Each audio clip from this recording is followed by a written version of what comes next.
Hello and welcome to lab number 4, percent composition of a hydrate.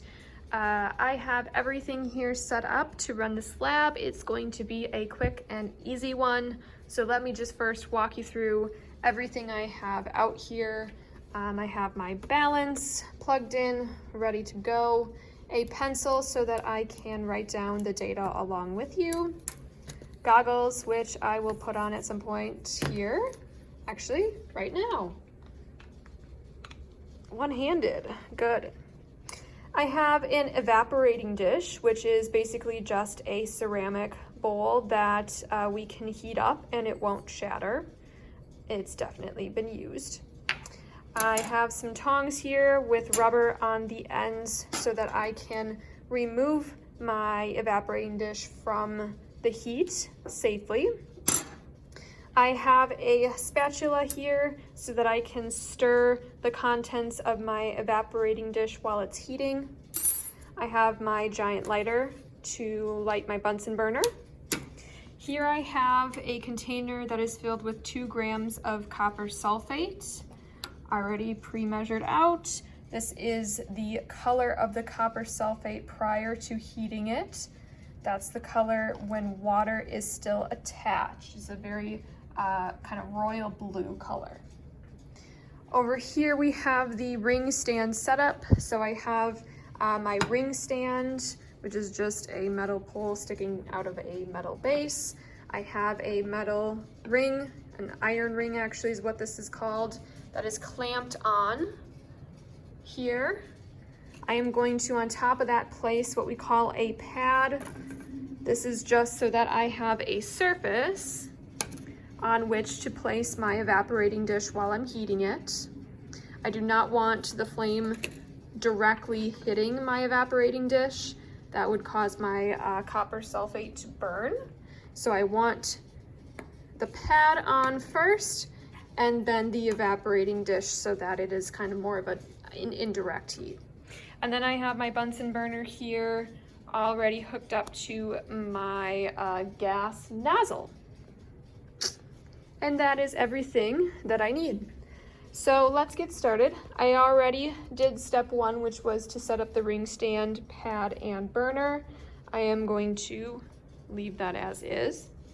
Second step is to find and record the mass of a clean evaporating dish. So let's take my clean evaporating dish. My balance, let's zero this out. Evaporating dish on. So the evaporating dish by itself is going to have a mass of 26.46 grams. That is something that needs to go in your data table. So 6.46 grams is the empty evaporating dish. Next, I'm going to place my 2 grams pre-measured out of my copper sulfate into my evaporating dish. Such a pretty color. And we need to record the mass of the dish and the hydrate. 28, let's do 0.48 since it keeps kind of messing around here. 28.48 for the dish and the hydrate. Look at how pretty it is. All right, next I am going to bring this over to my setup here and I am going to light my Bunsen burner. I need to put the phone down while I do this. I don't know if I can get it to stand up on its own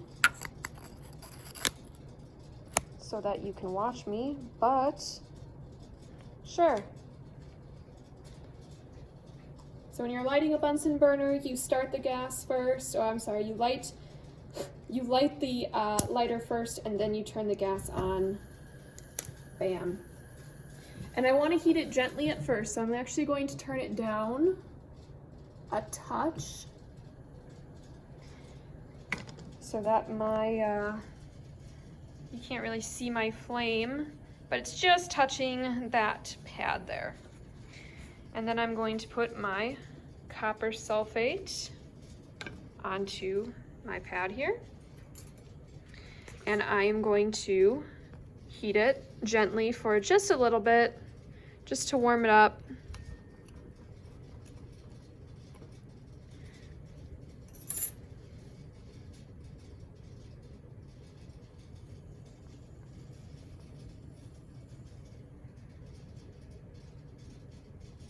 And then I'm going to make the flame a little bit bigger by increasing the gas, and I'm going to heat this strongly while stirring it for about 5 minutes.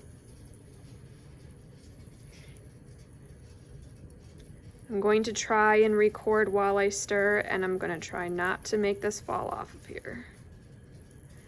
And what we're going to see, and kind of already start to see it, is the blue color is going to disappear, and instead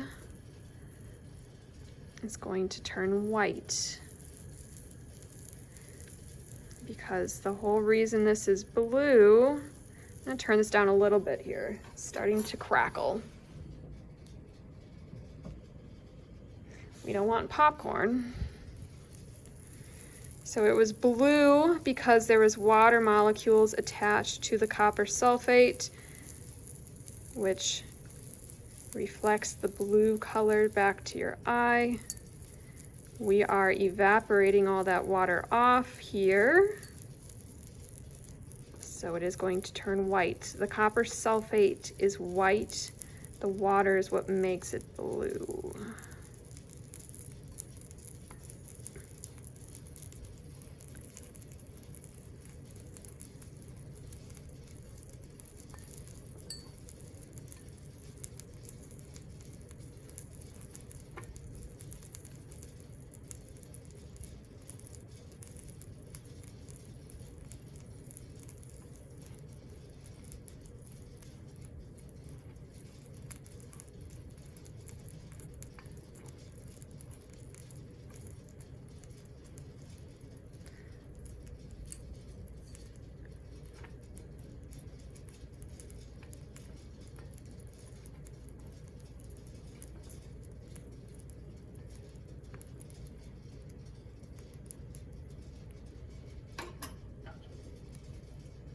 Now I do not want my copper sulfate to turn brown.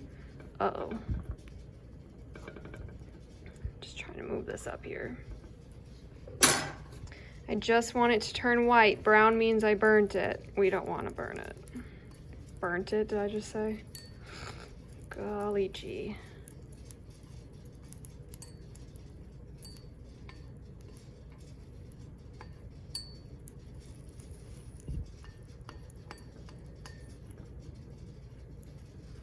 You can see it's turning white. There's still a bunch of blue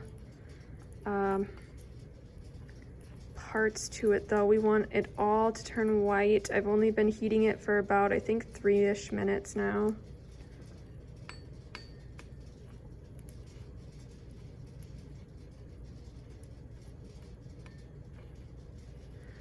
I'm like slightly tilted one direction here. So it's like falling off.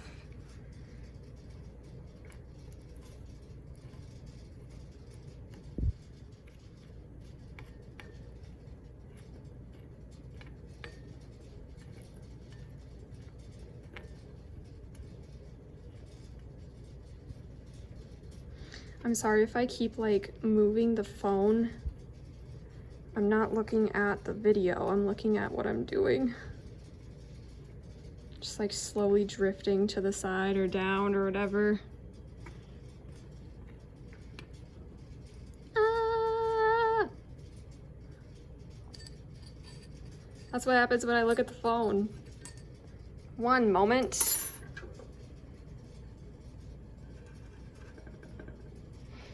I say, you want a challenge? Try filming yourself stirring something in an unsteady bowl on a tiny platform over heat. That's a challenge, all right. Just gonna heat it for a little bit longer until I can get some of this blue out of here. I still see some blue chunks. It's mostly white. It kind of still looks blue. I think more so because the evaporating dish looks a little bit tan. It's like a kind of tan brown color.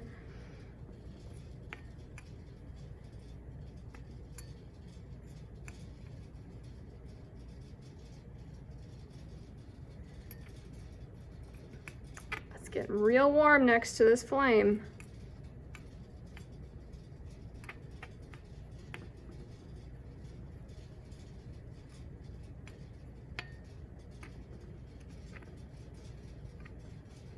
All right, I think that's gonna do it. So I'm going to turn my flame off by turning off the gas valve. That's out. There's my product there.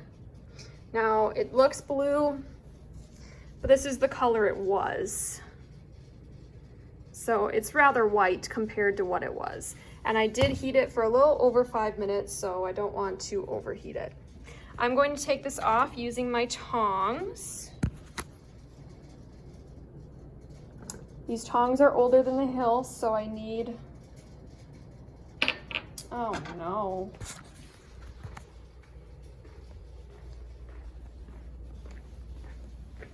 There we go. So I need 2 hands to open and close them. I'm just going to let this cool for a little bit. Again, this is the color that it started. This is its color now. With water, without water.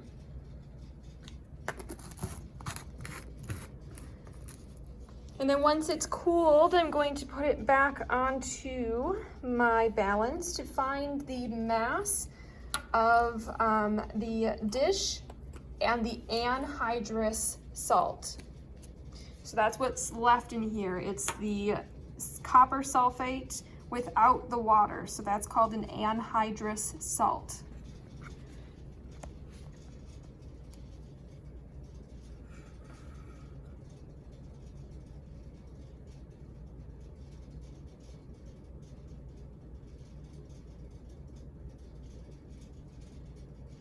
Just gonna give it about 30 more seconds to cool off.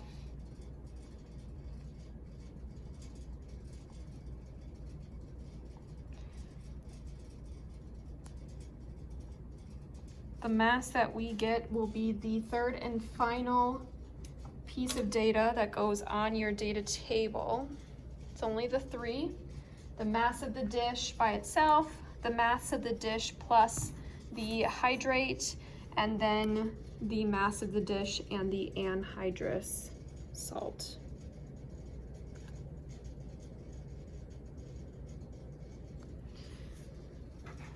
All right, let's put this onto the balance. I need 2 hands, sorry. All right, so I put it on. 27.90 is the mass of the dish and the anhydrous salt. That's the last value for your data table, 27.90 grams. Keep it at 90, there we go. All right, and that is going to be it for lab number 4.